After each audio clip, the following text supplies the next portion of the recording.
Good morning, good afternoon, good evening, everyone.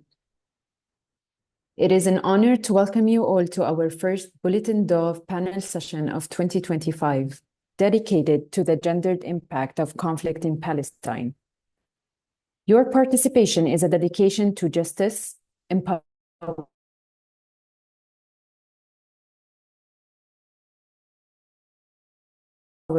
collective and urgent challenges faced by Palestinian youth, particularly young women and girls.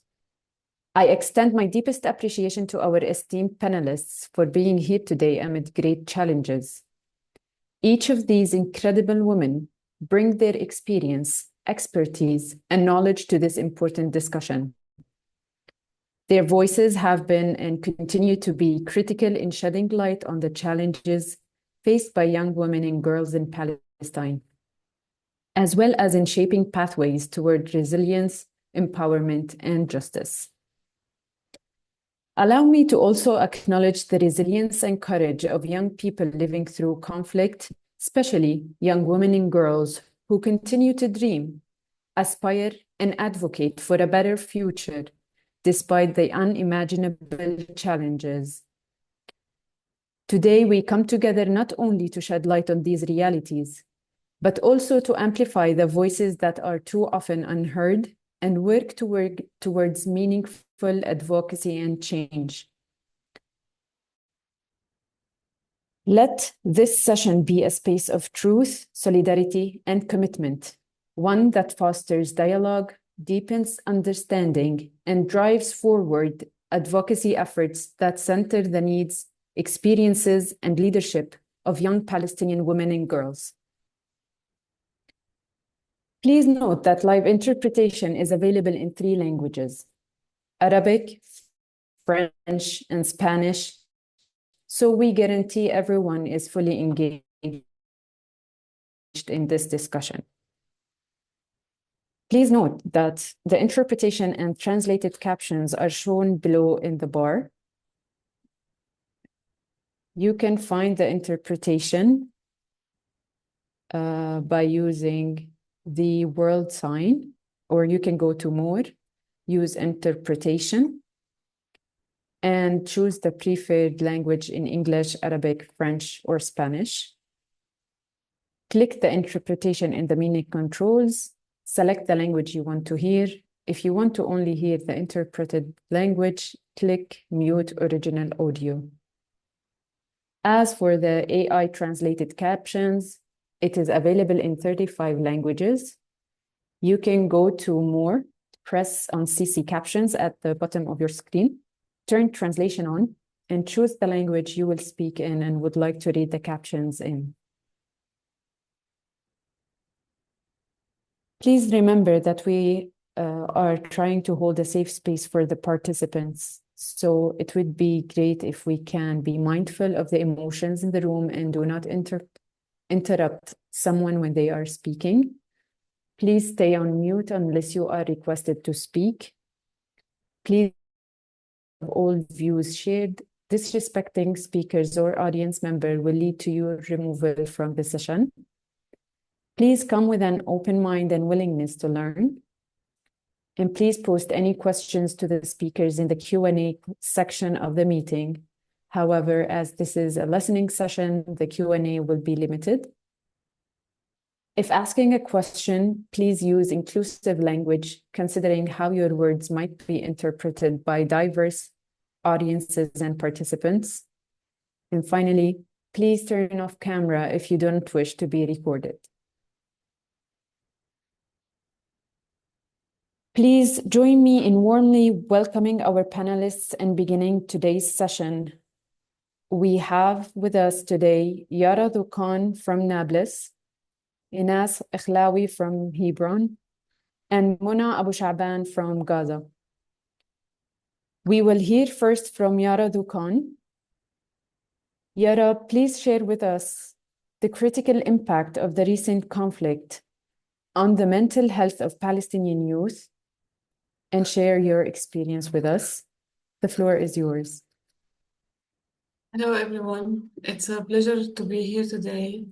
I wish that we can meet in a better situation and talk about more hopeful situation that we will be in the future, hopefully. First of all, my name is Yara Thouqan. I'm from Nablus. I work at the Counseling Center for Women. About the mental health, the situation of mental health for Palestinian youth in Palestine. For decades, Palestinian Palestine, youth have je grown voulais up in an environment dire que les surrounded jeunes, by trauma, shaped by occupation, Los systemic niños violence, and están early marriage. viviendo una Even خللها before the احتلال وعنف escalation منهجي of ومصاعب violence, اقتصادية، their lives وحتى were قبل marked بدء by fear التصعيد and الحالي للعنف uncertainty. إن According to حياتهم a report كانت موسومة in بالخوف 2022 وعدم report by اليقين. Save the Children, 80% of children in Gaza reported living with depression, grief, and fear. They are not just numbers, they represent a generation of young people who have never known peace or security. For young women and girls, the situation was even more dire. Gender-based violence, including domestic abuse, early marriages, and harassment and checkpoints harassment at checkpoints, was rampant. A 2021 study by the Palestinian Central Bureau of Statistics found that 29% of married women in Gaza aged between 15 to 49 reported experiencing intimate partner violence. These experiences left deep psychological scars compounded by the stigma surrounding mental health and the lack of accessible services. The psychological toll is unmanageable. Young women and girls are experiencing increased rates of anxiety, depression, and PTSD. They are subjected to sexual violence and exploitation, including forced strip searches at checkpoints and harassment in shelters. A report by the Protection Network Against Sexual Exploitation and Abuse in Palestine, Senate, documented numerous cases of sexual exploitation of women and girls in exchange for humanitarian aid. These violations are not just physical, they leave deep psychological wounds, including feelings of fear, shame, and social stigma. For many Palestinian youth, trauma has become a normalized part of life. This normalization is perhaps one of the most devastating aspects of this crisis. When children grow up surrounded by violence, they begin to see this inevitable. This normalization can lead to a long-term psychological damage and intergenerational trauma, perpetuating cycles of suffering.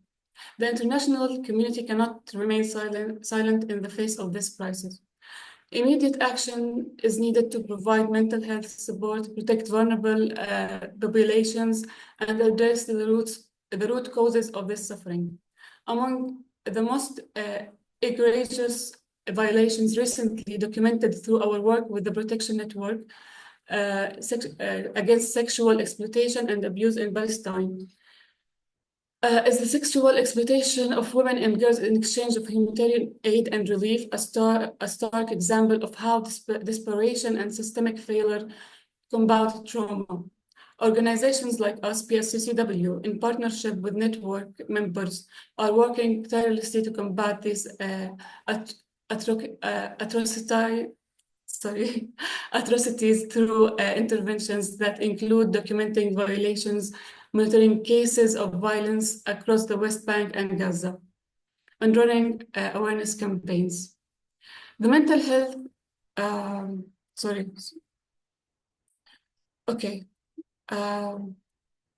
the international community must together hold perpetrators accountable by ending the use of sexual violence as a weapon of war and ensuring protection at checkpoints and shelters.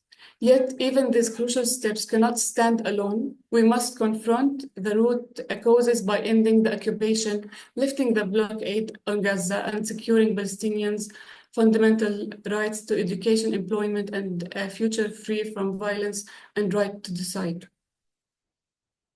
The mental health crisis, sorry.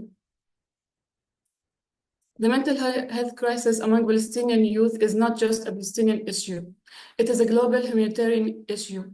The resilience of these young people is remarkable, but they cannot bear this burden alone. We must be their voice, their support, and their advocates for justice. You must be. We are the Palestinian youth. Let us remember that behind every statistic is a human story. A young girl who dreams of going to school, a mother who lost her child, a family struggling to survive. These are not just numbers, they are people who deserve dignity, safety, and hope. There's a quote that keeps hitting in my head, which is, they live a life that we cannot watch on our screens. We must act now. We must pressure our governments to demand a permanent ceasefire to ensure the reconstruction of Gaza and to protect the rights of women and girls. We must support organizations working on the ground providing mental health services and trauma counseling. In addition, we must advocate for systemic change that addresses root causes of this crisis. Palestinian women and girls will not be left alone, and it is our collective responsibility to be their voice, their support, and to work together to end their suffering. Let us raise this challenge.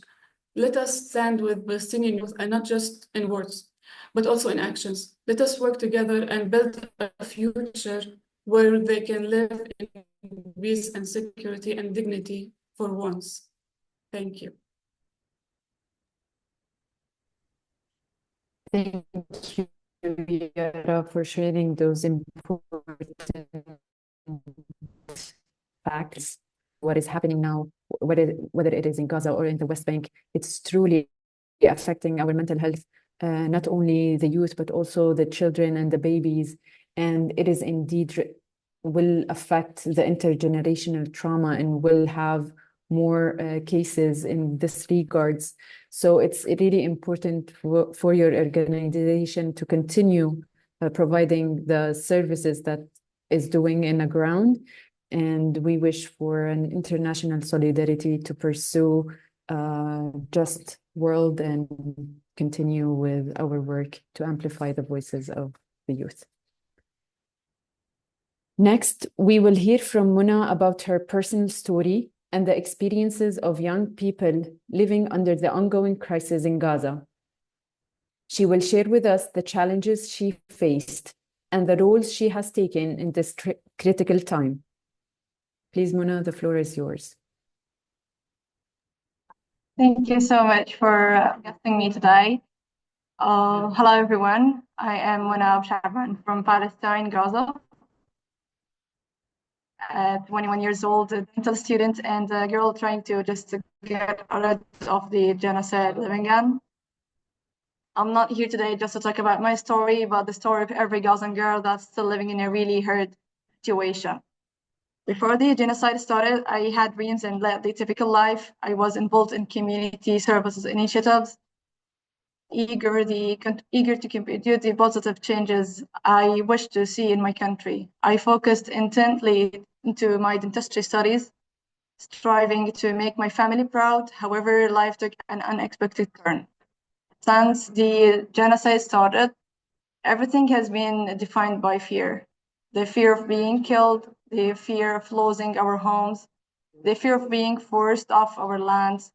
We have lived in darkness, hiding our lights at night.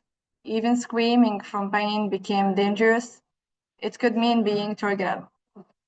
I began by, from the early beginning, I knew that I don't have to just stand still. I have to take an action for the sake of those I care about. I had to act toward my people.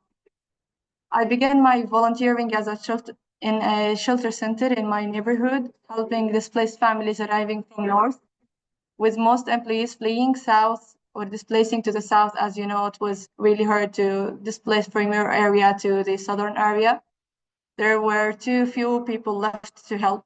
I decided to stay, even though it was targeted 3 times at the time of volunteering there. I worked on the data collection at the beginning, ensuring that the families had shelters, and help as much as possible. وقدمت المساعدة قدر I المستطاع. understood what it meant to live without privacy, without access وفهمت to معنى الحياة basic بلا needs, without خصوصية ومن safety. دون الوصول إلى Being a الاحتياجات scout leader gave الأساسية me the ومن دون أمن. awareness to Líder manage everything Scout around me me. dio la The valentía y la leadership and conciencia para resilience poder I gained manejar through todo lo, la scouting conscience helped me nécessaire pour gérer tout ce initiate qui all m'entourait. the Le work. leadership et la leadership. During this time, I also worked with the Save Youth Future Society in cooperation with the World Food Program and the World Central Kitchen to distribute food parcels to families facing starvation. Even today, these efforts continue. Some of the most touching moments was seeing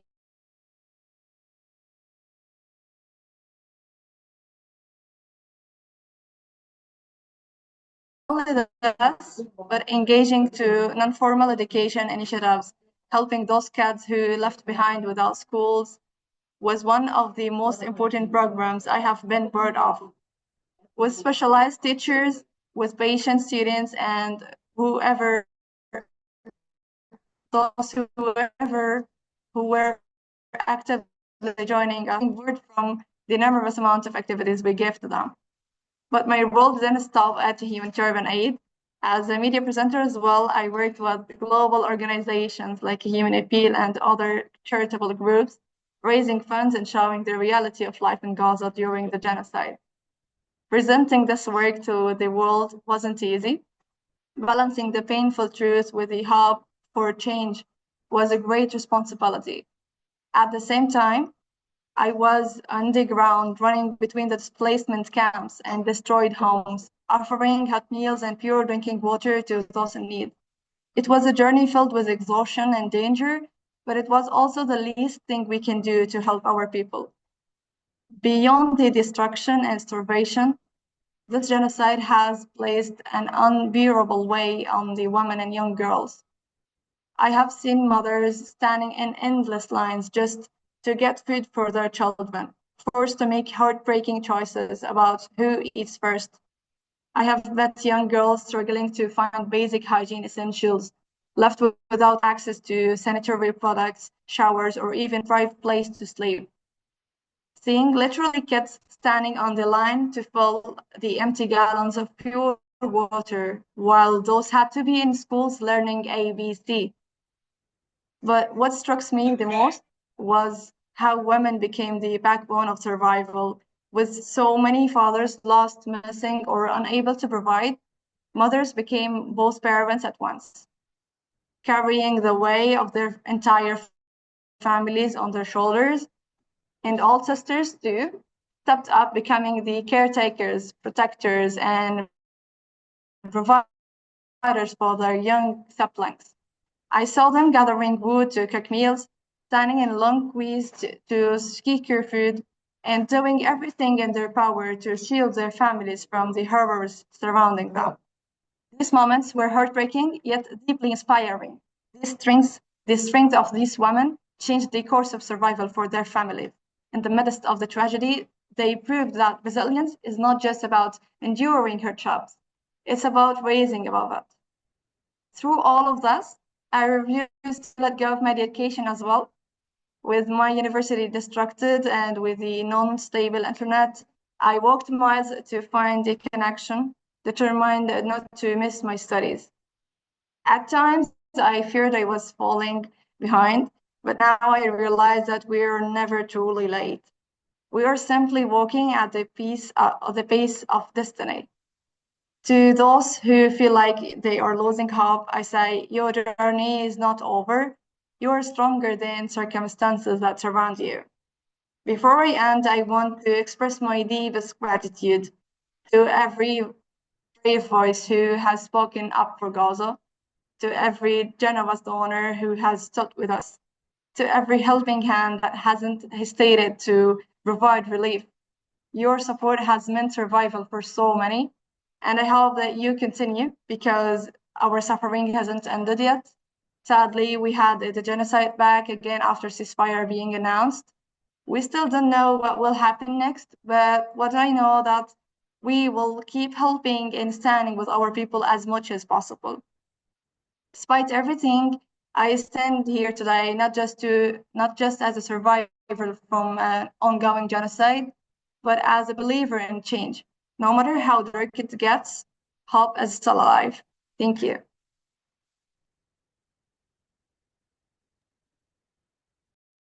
Thank you, Muna, for sharing such a powerful and personal experience with us.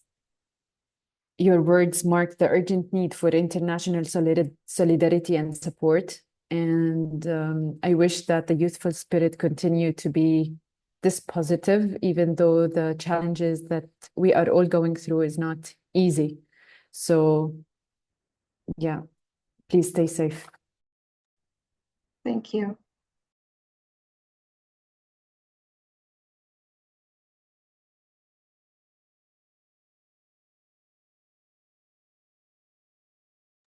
Selina, you are muted. Can you hear me now? Okay. Last but not least, we turn to Enas Ikhlawi, who will share her experience of being a young Palestinian activist under the occupation and the barriers she faces in advocating for Palestinian rights. Please, Enas, the floor is yours.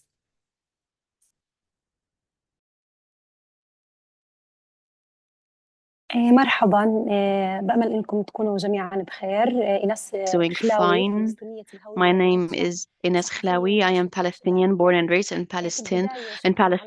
I am a journalist and an activist in Palestine. I thank you for this space that allows us to amplify the Palestinian voice that, even if sometimes isn't heard, is present in our heart. To be an activist under occupation is not an easy task because يدرك إنه فعال يعني يحدث تغيير وقادر على التأثير في إنه يكشف جرائم الاحتلال. هذا يعد تهديد من قبل الاحتلال له، فدائما ما يسعى إلى إسكاته. فممكن أستذكر قصة بإني كنت من أوائل الناس اللي كانوا في Espero que me disculpen porque no tengo una buena conexión a internet. المنتجات الإسرائيلية. فكان خلال اعتصامنا على الصحف D'Internet de la personne qui parle n'est pas stable. so we have been, after what happened in Gaza, Après ce qui s'est passé à Gaza, nous avons organisé une manifestation. Lo único que podíamos hacer era متعددة لقمع الأصوات الحرة، بدءا من إنه دائما ما بقيد الحسابات أو المحتوى الفلسطيني، وتم تقييد حسابي الإنستغرام لأكثر من شهر، ولكن قدرت فيما بعد إني أرجع هذا الحساب، مرورا بإنه الاحتلال مهدد دائما بالاعتقال والتنكيل لكل ما هو فلسطيني من شابات وشباب، وصولا إلى إنه يقوم على التصفية الجسدية إلى الموت. هاي الأحداث كلها تصاعدت، والجرائم also with all Palestinians reaching death threats. استهدف يعني الاحتلال يستهدف دائما The occupation always targets لمنحهم من إيصال صوت الحقيقة للعالم. فمن إنه بنحكي بلغة أرقام، الاحتلال اليوم يستهدف أو استهدف أكثر من 208 من الصحفيين، غير عن النشطاء من غزة والضفة. ولكن نحن كصحفيين وصحفيات وناشطين وناشطات في فلسطين نؤمن بجملة واحدة ودائما ما تبقى حاضرة في وجه أي انتهاك من قبل الاحتلال: التغطية مستمرة وستبقى دائما. in our minds. It is covering is there and we will always be covering what's happened. أنا وزميلات لإلي خلال محاولتنا للمشاركة في مؤتمر لجنة وضعية المرأة في نيويورك PSCCW حصلنا على مقاعد في المؤتمر وقدمنا أوراقنا كأي شاب في العالم. ولكن الاختلاف اللي أدركته فيما بعد إنه لما تقدم أوراقك لما تكون أنت في بلد محتل يختلف تماما عن إنه أنت ما تكون في بلد محتل أو تحت احتلال. كان عندنا تخوف under occupation is different because we knew we might not have appointment at the American embassy, but we managed to overcome this تصاريح عبور بتتيح لنا اجتياز حواجزهم العسكرية الإسرائيلية لحتى نوصل للسفارة وإجراء المقابلة فيها. كانت على مدار أسبوعين كاملين بشكل متكرر الاحتلال رفض منحنا هذا التصريح ظنا منه أنه بيقدر يحجب ويسكت الصوت الفلسطيني أو يحجب الصوت الفلسطيني أو من فرصة تمثيل أصوات النساء الفلسطينيات في هذا المؤتمر، ولكن الصوت الفلسطيني لا يمكن حجبه أو إخماده. أنا اليوم موجودة معكم لحتى أوصل صوتي الفلسطيني اللي دائما ما حيكون مدوي ويوصل لكل العالم. ما أود التأكيد عليه هو أنه الفلسطيني لا يخسر فقط الوقت والجهد في ظل وجود احتلال، بل يدفع دائما أثمان كثير باهظة وكبيرة لمجرد حصول على ورقة تمام بيعتمد إصدارها على مزاج جندي إسرائيلي. بحب كمان أحكي عن أول تجربة سفر لإلي كانت إلى تركيا من خلال جمعية الشابات المسيحية فلسطين لتدريب المناصرة القانونية والإعلامية. كانت لمدة 4 أيام. خلال هاي الأيام القليلة أدركت أو كانت كفيلة بأنها تجعلني أدرك معنى الحرية. الحرية هي يعني الحرية بشكلها الأوسع والأكبر، إنه الحرية هي مش مجرد 4 حروف. أدركت معنى الحرية لا طالما حرمنا منه بسبب وجود احتلال. حرية تنقل، كان في حرية من نوع آخر، حرية السمع، حرية التنفس، حرية البصر، من إحنا ما نسمع انفجارات دائما أو قنابل صوتية، بعيدا عن رائحة الغاز المسيل للدموع، عن رائحة المياه العادمة اللي دائما ما الاحتلال بيمارسها أو بينتهكنا ضد في كل المواقع اللي بنكون فيها لنرفع صوتنا. لكن بمجرد عودتنا إلى فلسطين صراحة وعند الجسر الإسرائيلي شعرت وكأني كنت أعيش بحلم مؤقت، وسرعان ما عدت إلى واقع إنه إحنا تحت احتلال وبثقل الاحتلال بكل شيء بيمارسوا علينا، وكانت بمثابة صدمة نفسية صراحة. أدركت وقتها كيف العالم، كيف يعني إنك تعيش بحرية، وكيف إنه إحنا لا نزال اليوم كل الفلسطينيين مقيدين خلف الجدران والحواجز اللي قائمها الاحتلال. اليوم الاحتلال we live within walls, within closed walls in Hebron. There are more than 220 بياخذ معنا أوقات كثير. يعني الاحتلال مثلا على مجرد بلدتي أنا الاحتلال بيحكم سيطرته أو بفرض قيوده وحركة التنقل على أكثر من 30,000 نسمة بسبب وضعه لبوابة عسكرية تتحكم بخروجنا ودخولنا. هذا الأمر أثر علينا بشكل كثير، يعني بشكل نفسي، بشكل جسدي، مالي، حتى على وقتنا اليومي. يعني طريقنا اللي كنا نستغرق فيها 10 دقائق اليوم بسبب هاي البوابات العسكرية. الاحتلال واضحها على مداخل 10 minutes, whatever road that used to take us 10 minutes, today it takes us more than an hour because of these checkpoints. Even خوف من الاعتقال، من الاحتجاز أو التنكيل. ما بيقتصرش قمع الاحتلال فقط على حركتنا أو تقييده لحركتنا، للأسف هو بيمتد لشيء كتير أكبر وبشكل أكشمل، في إنه بيشمل اعتداءاتنا الجسدية والنفسية، التحرشات اللي بتصير على الحواجز، وتم إثبات ذلك في تقارير وهي موثقة. كمان تهديد النساء بالاغتصاب على الحواجز.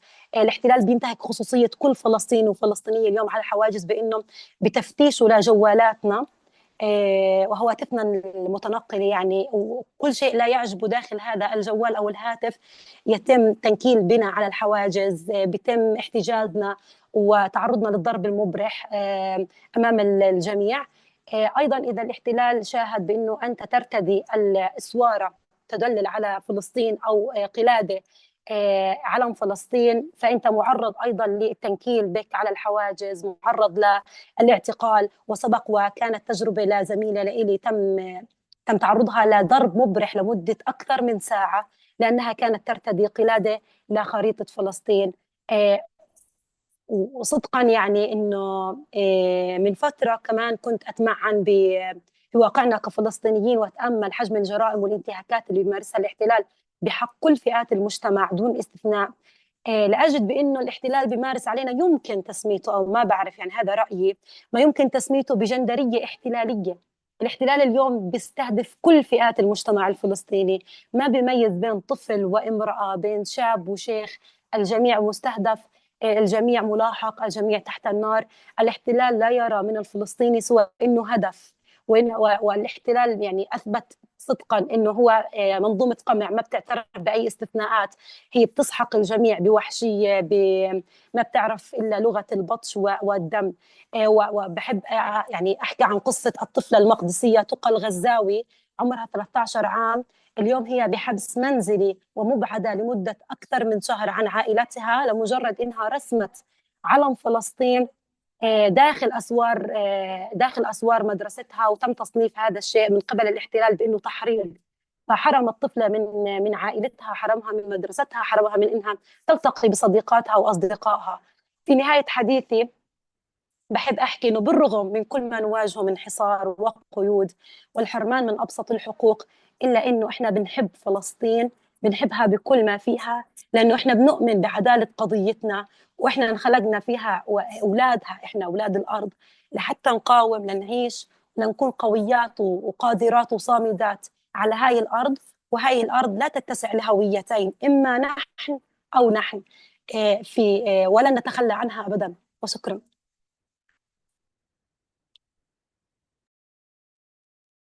Thank you, Enas. Thank you for sharing your perspective and your daily struggles on the checkpoints and the stories and the personal stories you just shared. It's really hard to witness this every day, and yet it is unnormal to live it every day.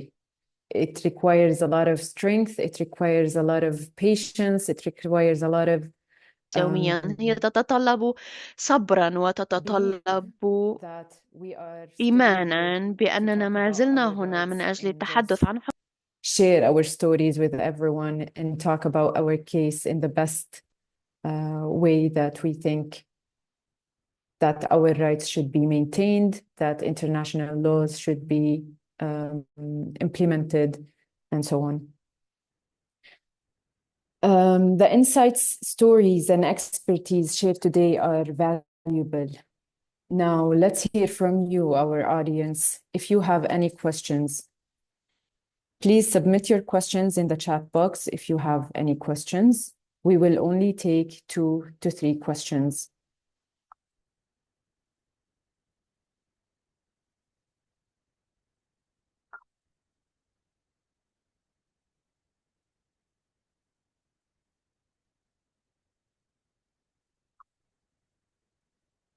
We have a question from Humam Masleh. He asked in Arabic, هل الحروب لها علاقة بتجنب استقبال طلبات الفلسطينيين للسفر والعمل والدراسة بالخارج، أو بطريقة أخرى زاد من صعوبة استقبالنا بالخارج؟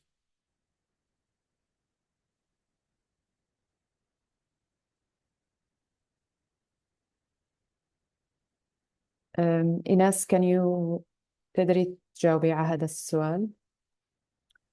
طبعا، يعني الاحتلال هو دائما ما يفرض قيوده وانت داخل منطقتك، داخل ارضك، فاكيد يعني دائما has forced you to overcome obstacles.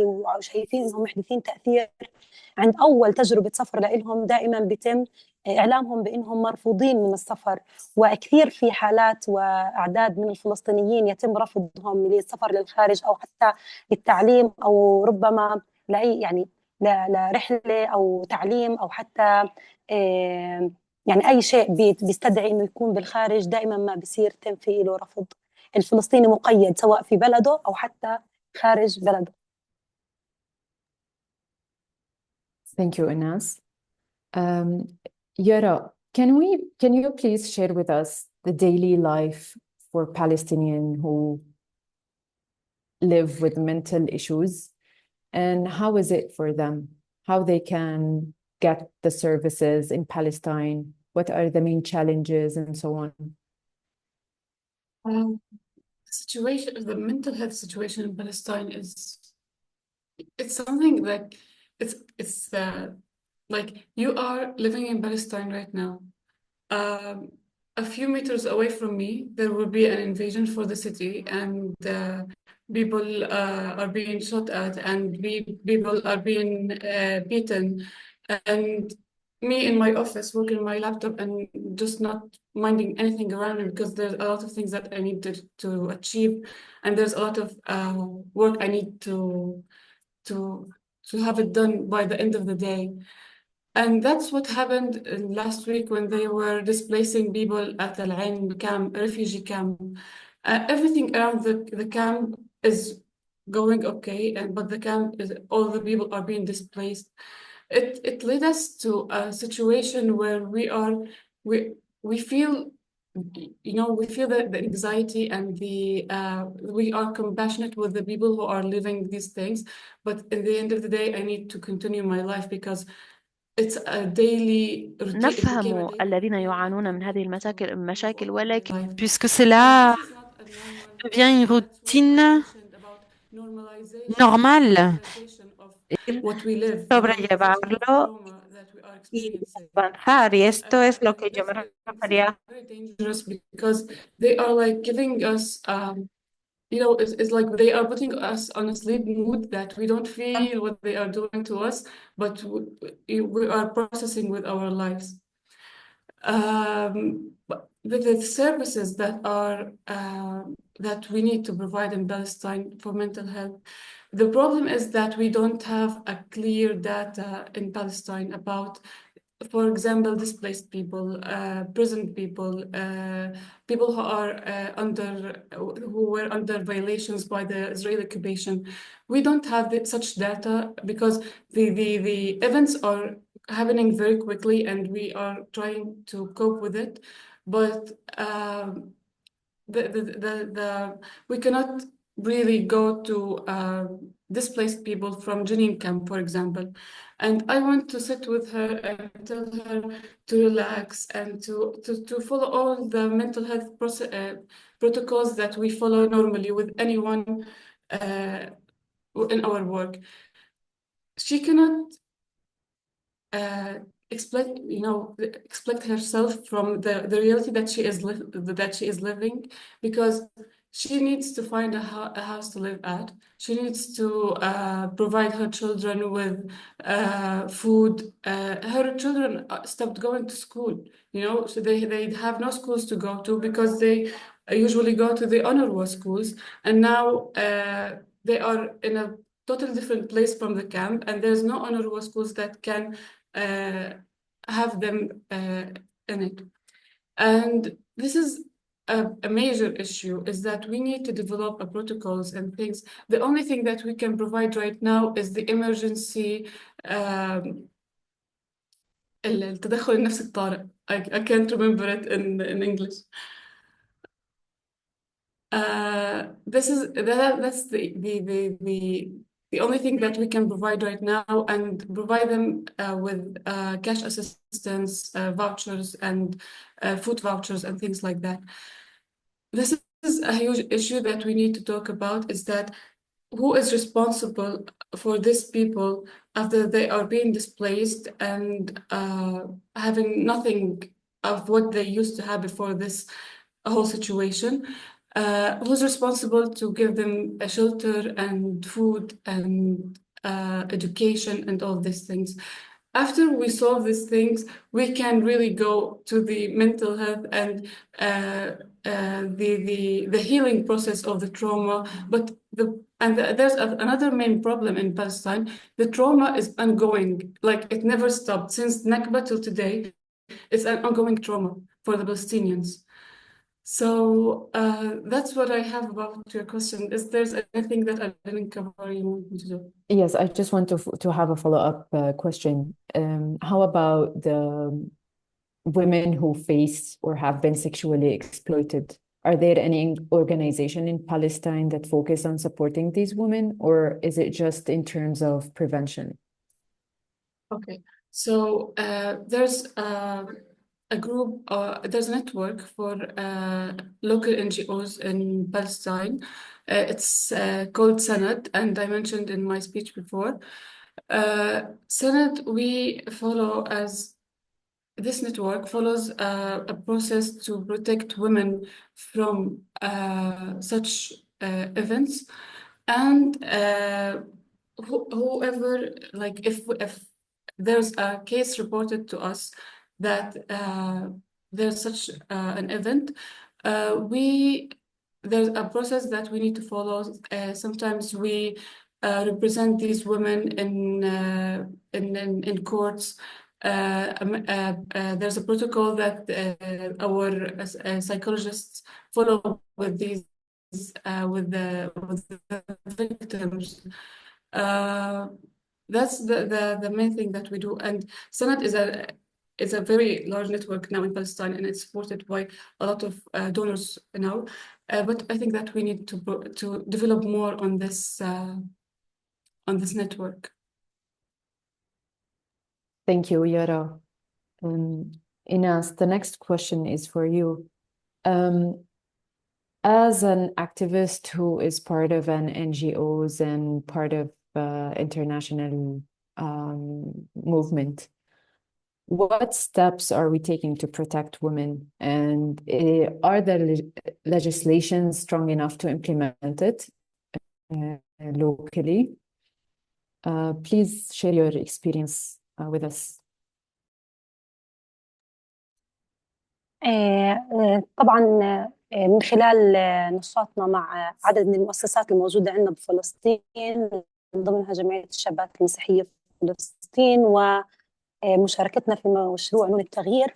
اليوم احنا بنعمل على مساءلة أو الجلوس مع صناع القرار لحتى يعني يتم عمل تشريعات من أجل تفعيل مثلا نظام الطوارئ أو حتى لجنة طوارئ، يتم عمل لجنة طوارئ في ظل الاستهدافات اللي احنا نتعرض لها في مناطق، يعني احنا نتعرض، كل البلاد تتعرض لاستهدافات، ولكن في مناطق متعرضة لاستهدافات من الاحتلال بشكل كثير أكبر، فبحاجة The whole country sees a need for this, but some areas need them specifically. So we have done some exchanges with من تدخلاتهم الفورية لحتى يتم مثلا عمل جلسات تفريغ نفسي، إنه نعمل على الاستغاثة، يعني استجابة لاستغاثة النساء الموجودات في هاي المواقع.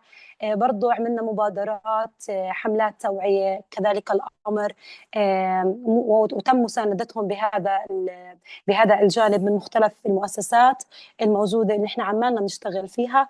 حتى على مستوى يعني رمضان احنا فيه، فتم استغاثة والعمل على هذا الجانب لأنه تم تهجيرهم ونزوحهم من بعض مناطقهم، فبطل متوفر عندهم الأكل اليومي أو يعني اللي توفر عندهم قوت يومهم، فبالتالي إنه تم العمل على هذا الموضوع بتلبية استغاثتهم ونداء الاستغاثة الموجود.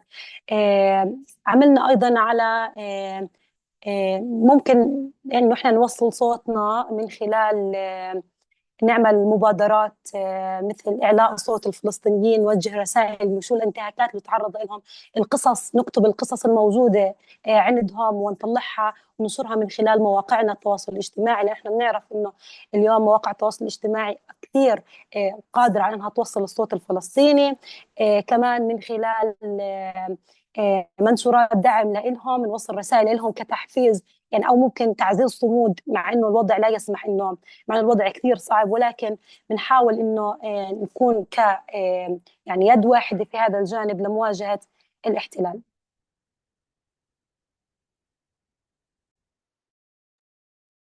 Thank you, Enas. Muna, the last question would be for you. We want to hear what comes after resilience. Palestinians have had to become resilient in the face of an unending occupation and the ongoing genocide. But when things don't change, what comes after resilience?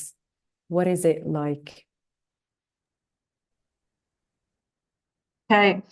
So this is a hard question, as people have to just get really strong, even though there is many circumstances that and hardships around Être them. fort. What comes after resilience, that people have to Mais figure après out la that résilience, what's the qu'est-ce qu'il y reality of a? this life Il and to faut go ahead whatever هو it is. التفكير بواقع هذه الحياة Just like people have to find والاستمرار out new homes for themselves, even if it looks like having tents in the sides of the streets.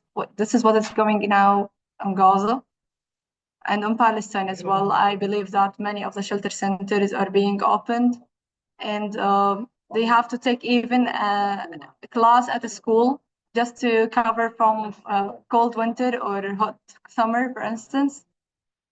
And what comes after is to prepare their food. People have to just work hard to find the food resources. They come for agriculture, for instance. If, for instance, in our home, we're having a green area just to have to plant something to find it if we don't find things on the stores. And this is what's going right now. Things are getting very lack on the stores, and we cannot reach out for everything. Everything is getting more expensive, and people can't reach out for the even the money expense they need. And what comes after, I think after that we could figure some initiatives for educations and for having like we just are fine. People are facing this as a luxury while it's one of the basic needs right away. So people have to keep resilience. And in Palestine, we are keeping living in very hard circumstances. So we have to figure out that this is the reality, and we have to live it as it is, sadly. This is what things is looking like in this in Palestine or in Gaza specifically.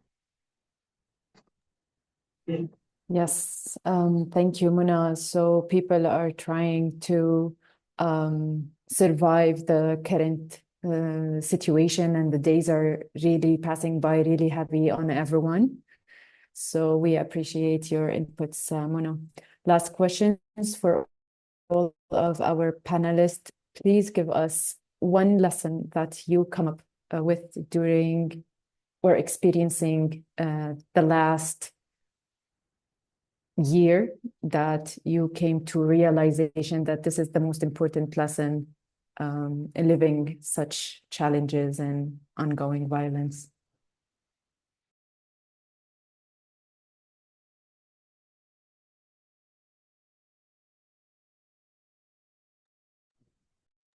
I can talk about two feelings that I had, not maybe lessons, but I had two feelings that my work in humanitarian aid is never been more meaningful than now.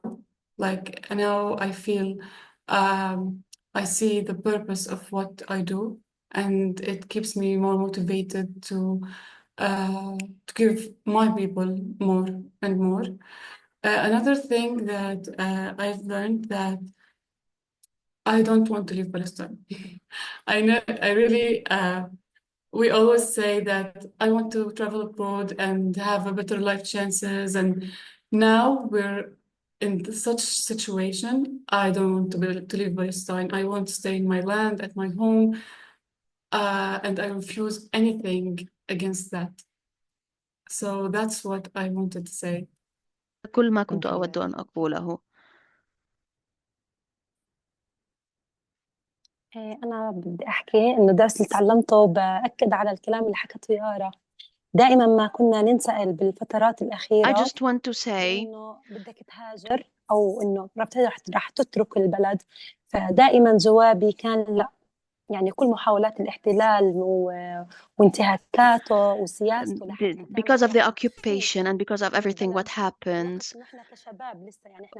But we as youth, we've not seen anything. لأنه إحنا خلقنا على هاي الأرض فحنضل في هاي الأرض.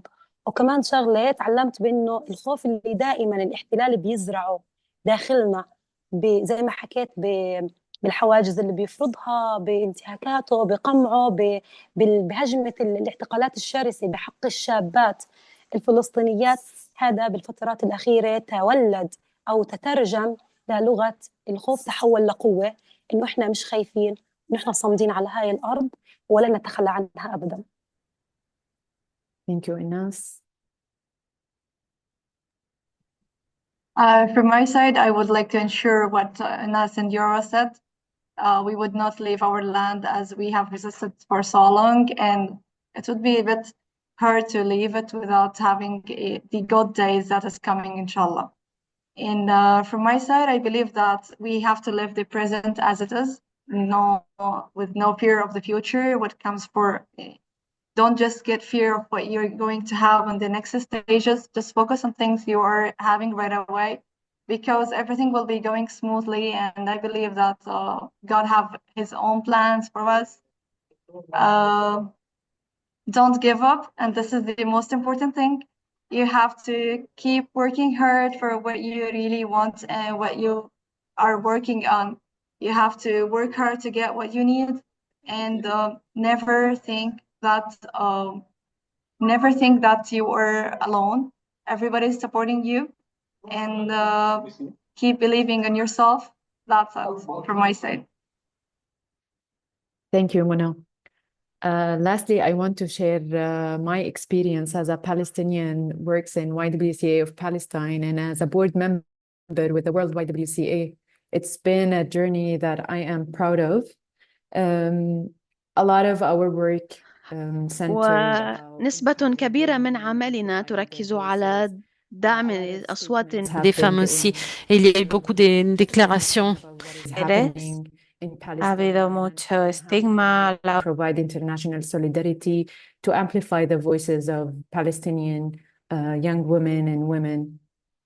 And it really feels great that global issues and international solidarity indeed help us in amplifying and delivering the voices of Palestinian women and all women in the world. Because we're talking about global issues, we're not talking about local challenges only. So the youth agenda and the women agenda, if not supported by international law and by the international community to maintain the safety and protection and prevention for young women, we will not be able to continue with our work or provide the necessary support for young women and allow the spaces for these young women to talk about their personal experience and to highlight their major achievement challenges and how can we overcome these challenges all together with all the challenges we face daily or regionally or internationally. So if you have been moved by today's listening session and want to share your thoughts and comments on the stories of our speakers and advocate for global issues, please engage with the Bulletin Dove series on World YWCA LinkedIn and Instagram pages, and sign up to our newsletter on the World YWCA website to receive information about the other upcoming sessions with youth voices. As we come to the end of today's powerful discussion, I turn the floor over to Mira Rizeq. She is our board president of World YWCA from Palestine, an activist and leader advocating for peace and women's rights since decades. For the closing remarks, please, Mira, the floor is yours.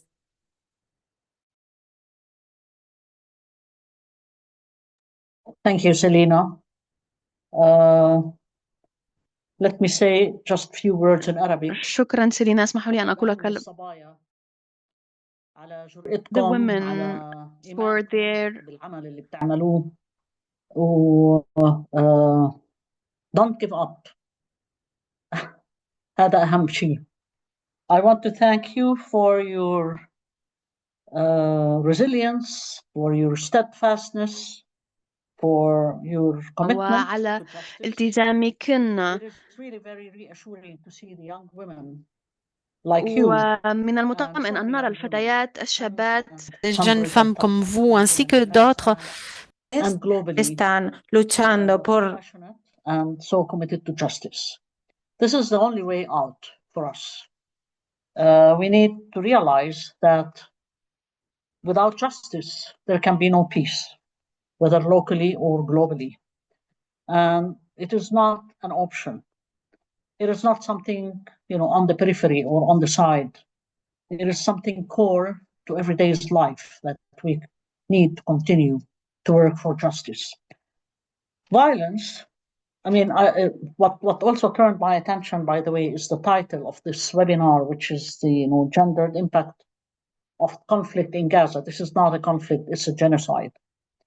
It's far more than a conflict. We've gone far beyond occupation or war or conflict. It's been genocide for the last 15, 16 months, and the world has been recognizing it as such, and many organizations are naming it as such. And this extreme violence is still going on, and so many governments are still allowing it to go on. This is telling us something.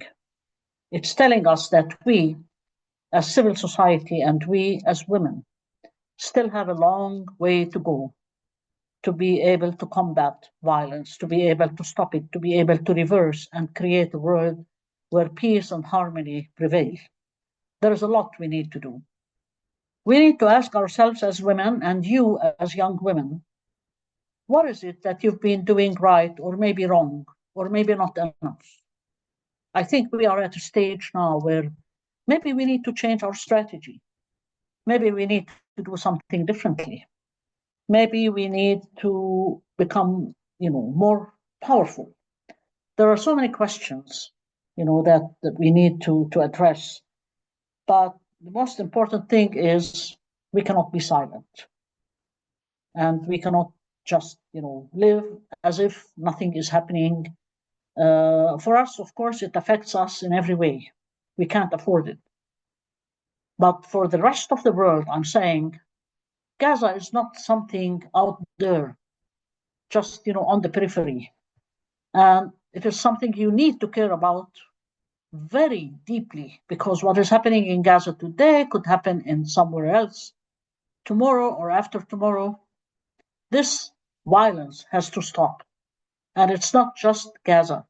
It's everywhere. It's Gaza, it's the West Bank, it's Lebanon, it's the region, I can name so many other countries, Haiti and South Africa, and just name it. So many countries have gone through it and are still going through it and are fighting their wars. I just want to share with you something which really hit me, and I keep asking myself this question. I was pulled in by my cousin in Washington, D.C.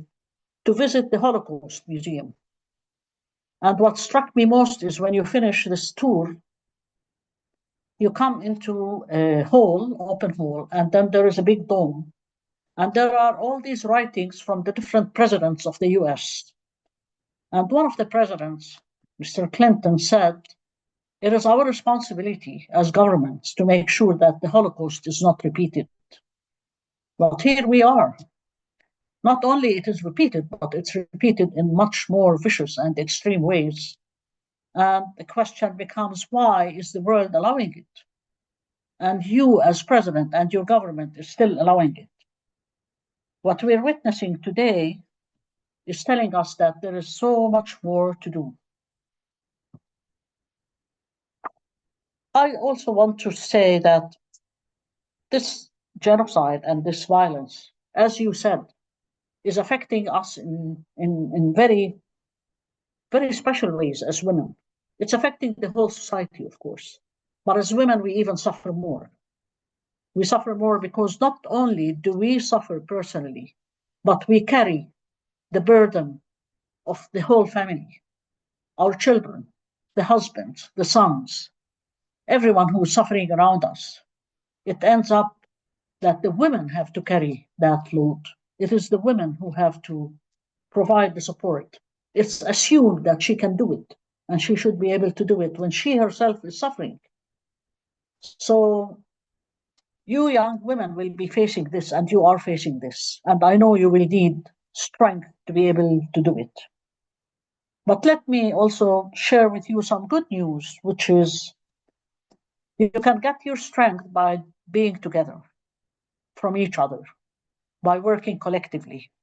I believe very much that we, the women, have the collective power to change things. And I want to remind you of our goal 2035, which says that the mission of the YWCA is to empower 100 million young women to change power structures, so that we can create a world that can live in peace and justice and harmony. It is so real. I mean, I think we were prophetic when we decided and when we approved and when we agreed on this goal 2035 a few years ago in one of the World Councils. We saw that it takes changing power structures to do it. And I tell you, you young women have to work very hard together on changing power structures, which discriminate not only against women, against minorities, against ethnic people, against the third world. So the more we can be together and the more we can bridge, create bridges, and the more we can reach out, by the way, to other young women living in other conflict areas and in war zones and work together, I think the more powerful we are and the more power we will see. Mobilizing globally is a must for you as young women. And I encourage you to use every platform within the YWCA to do that. As Selina said earlier, please look on the website, look what opportunities there are. There are lots of opportunities for you to reach out, to learn, to share your experiences. And really, this is very, very important. I want to just close my remarks by saying it is very important. We are seeking to live freely, to live in freedom and dignity. And the whole world is calling for a free Palestine now. And let me remind us all that no one can be free until everyone is free. So it is not just us that need to be free. I think we are also helping the whole world to become free, to think freely, to think differently, to see and to witness. This is the first time the world is witnessing things in very vivid ways in Gaza. So no one can say, I don't know, I haven't seen, I don't understand. I think we're beyond that stage. So there is it's a golden opportunity. There is a very good opportunity for us to work for justice and peace, to mobilize the global community to work with us for justice and peace. So let us work towards a world free of violence. Let us work together for a world that promotes and nurtures justice.